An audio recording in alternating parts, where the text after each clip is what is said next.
नमस्कार मंडळी, तर इकडे बघू शकता आज मी एक नवीन हेअरस्टाईल करणार आहे तुम्हाला आणि तेही तुमच्याशी शेअर करणार आहे. आताच यूट्यूबवर बघितली एक हेअरस्टाईल, तर चला साधी सोपी आहे म्हटलं तर तुमच्याशी शेअर करावी. तर सिंपल असे विंचरून घेतलं, दररोज आपण रेग्युलर विंचरतो तसं, आणि पिळा घालून घेतला कारण आपण मागं जाम बसवण्यासाठी पिळा घालून इथे एक छोटासा खेकडा घालायचा, म्हणजे चिमटा घालायचा, आणि ते पूर्ण असं उलटं हे करून घ्यायचं, आणि ते केसर जे राहिलेले असतात ना मागचे, तेही दमडून घ्यायचे, उलटी त्यामध्ये हे करायचे, आणि सेफ्टी पिनने हे करून घ्यायचं, जाम करून घ्यायचं. तर इकडे बघू शकता तुम्ही माझा फायनल लुक, आणि खरंच छान झाली बरं का ही हेअरस्टाईल, आणि छान वाटली पण.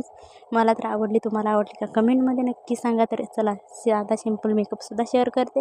तर मस्त असं काजळ हे माझ्या प्रचंड आवडीचं आहे बरं का, सेंदूर, आणि एक छोटीशी टिकली, तीही चंद्रकोर. तर कसा वाटला हा लुक मला कमेंटमध्ये नक्की सांगा. तर चला सबस्क्राईब